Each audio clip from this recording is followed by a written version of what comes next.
Bonjour et bienvenue dans cette troisième vidéo de l'émission Un truc discordant qui brise les rumeurs les plus tenaces et les anecdotes qui n'ont pas lieu d'être.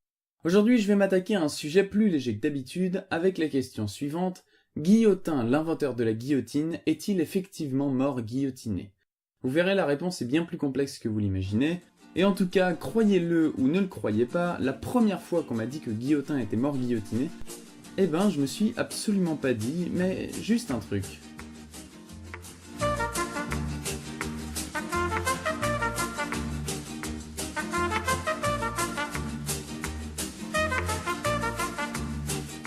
C'est vrai ça, je me suis pas dit, mais juste un truc, comment Guillotin a-t-il pu mourir guillotiné alors que machin.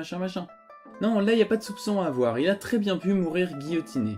Bah oui, ça serait parfaitement logique, de toute façon on guillotinait tout le monde à l'époque, alors pourquoi pas lui?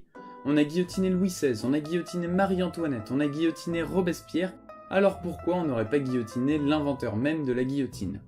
À première vue, ça paraît cohérent, mais on n'est pas ici pour raisonner à première vue, mais pour trouver des preuves confirmant ou réfutant ce qu'on cherche. Du coup, Guillotin est-il mort guillotiné? Oui et non. Laissez-moi vous raconter son histoire.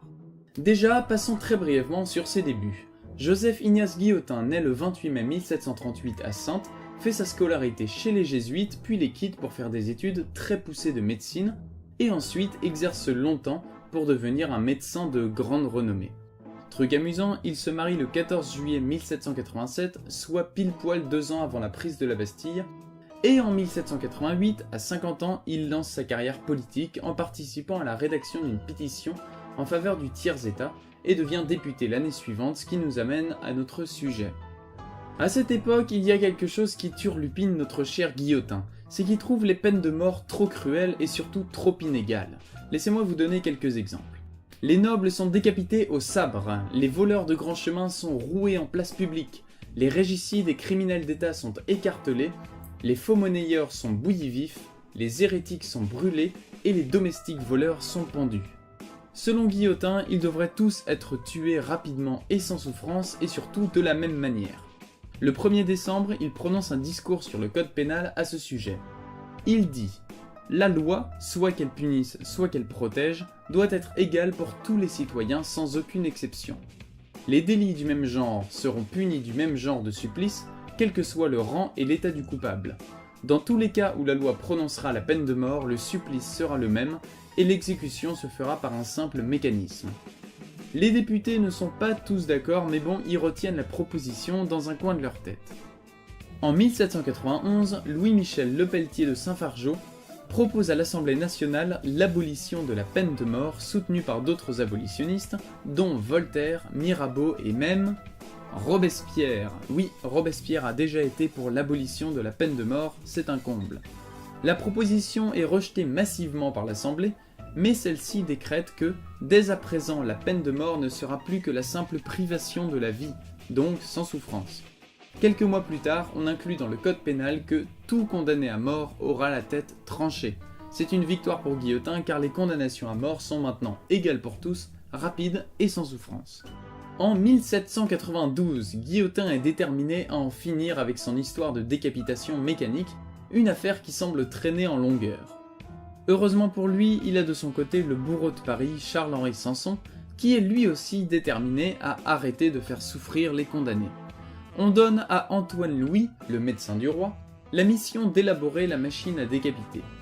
Donc, Antoine Louis, aidé par Guillotin, modifie une vieille machine pour théoriser la machine à trancher la tête des condamnés, comme elle est appelée à l'époque. Le premier prototype est fabriqué par Antoine Louis Sanson et un artisan facteur de clavecin, Tobias Schmidt. La machine est testée sur des moutons vivants puis sur des cadavres humains devant plusieurs médecins. Antoine Louis propose que la lame ne soit plus en croissant comme elle l'était avant, mais avec une lame oblique pour que ça coupe mieux. Le 27 avril 1792 a lieu la première exécution à la guillotine en place publique, et elle est bien entendu menée par Sanson. Le condamné est Nicolas-Jacques Pelletier pour avoir donné des coups de couteau à un particulier et lui avoir pris son argent, c'est-à-dire vol avec violence sur la voie publique. L'exécution est rapide et sans douleur, c'est d'ailleurs le principe de la guillotine, à tel point que la foule se met à huer le bourreau parce qu'il n'y avait pas assez de spectacle. Les exécutions commencent à s'enchaîner et le 2 juin 1793, c'est le début de la dictature montagnarde. On se met à tuer tout le monde et la guillotine devient un symbole de meurtre de masse. En 1794, Guillotin est emprisonné pour avoir eu de mauvaises fréquentations, mais surtout parce qu'à ce moment-là, personne ne l'aimait, car il était considéré comme le responsable de tous les morts de la guillotine. Il est emmené vers la machine qu'il a contribué à créer, et il a la tête tranchée par son ami Samson. Eh bien pas du tout, revenons un peu en arrière. En 1794, Guillotin est emprisonné pour avoir eu de mauvaises fréquentations, mais surtout parce qu'à ce moment-là, personne ne l'aimait car il était considéré comme responsable de tous les morts de la guillotine. Il est condamné à la peine capitale, mais entre-temps Robespierre est arrêté et guillotiné. C'est la fin de la terreur et Guillotin est relâché, on peut dire qu'il a eu vraiment chaud. Apparemment, il aurait même dû faire partie de la dernière charrette de condamnés de la terreur, mais celle-ci était trop petite pour contenir tout le monde, et elle est partie sans lui. Par la suite, Guillotin va se consacrer pleinement à la médecine, devient un homme très important dans la lutte contre la vaccine, c'est-à-dire la variole de la vache, et contre la petite vérole.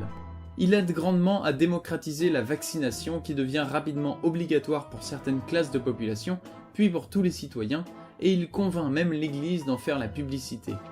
Il continue à travailler pour la médecine et meurt le 26 mars 1814 d'un anthrax à l'épaule. Depuis la terreur, il aura toujours appelé la guillotine « la tâche involontaire de ma vie » et Victor Hugo lui-même dira « Il y a des hommes malheureux. Christophe Colomb ne peut attacher son nom à sa découverte, Guillotin ne peut détacher le sien de son invention. » Du coup, qu'est-ce qu'il faut retenir de tout ça? Eh bien, 3 choses. Tout d'abord, la rumeur selon laquelle Guillotin est mort guillotiné est fausse. Il a failli mourir guillotiné, c'est vraiment pas passé loin, mais il est pas mort comme ça. Ensuite, Guillotin n'est pas l'inventeur de la guillotine, il est celui qui a proposé l'exécution mécanique des condamnés, mais il a juste un tout petit peu touché au plan de la guillotine. Le vrai père de la guillotine, c'est Antoine Louis. Dernière chose, certains racontent que c'est Louis XVI lui-même qui a eu l'idée de faire une lame oblique. C'est aussi faux, c'est Antoine Louis qui a eu cette idée. Mais au début de la vidéo, je vous ai dit que la réponse à la question « Guillotin est-il mort guillotiné ?», c'était oui et non. Alors pourquoi oui? Parce qu'il y a un autre Guillotin, un certain J.M.V. Guillotin, pas moyen de trouver son prénom, médecin lyonnais qui lui a bel et bien été guillotiné. Et encore, on n'est même pas sûr parce que son nom ne figure pas sur la liste des 17 500 guillotinés officiels recensés par Louis Prudhomme. On espère qu'il n'y en a pas trop d'entre vous qui pensaient que Guillotin était mort guillotiné, et si c'est le cas, on espère que vous n'êtes pas trop déçus d'apprendre la dure réalité. Veuillez nous excuser pour la gêne occasionnée. Quoi qu'il en soit, n'hésitez pas à nous contacter, que ce soit dans les commentaires de la vidéo ou par message privé sur Facebook, sur Twitter, on est partout, pour nous proposer des anecdotes dont vous doutez de la véracité. A vrai dire, on a déjà un gros stock de fausses anecdotes encore à traiter, mais en avoir de nouvelles ne peut pas nous faire de mal. N'hésitez pas non plus à partager la vidéo, ou du moins à raconter ce qu'on a dit dans la vidéo à vos proches, vous avez là de quoi crâner un peu avec un brin de culture historique à déballer dès que quelqu'un vous parlera de la Révolution française. Enfin, on a toujours besoin de retours, donc marquez en commentaire ce qui vous a plu ou déplu dans la vidéo sur n'importe quel sujet, que ce soit l'animation, la musique, le contenu ou autre. Et n'hésitez pas, bien sûr, à mettre un pouce bleu si vous avez aimé la vidéo, mais aussi à mettre un pouce rouge si vous n'avez pas aimé, et marquez pourquoi dans les commentaires. Sur ce, on se retrouve dans 3 semaines pour le prochain épisode.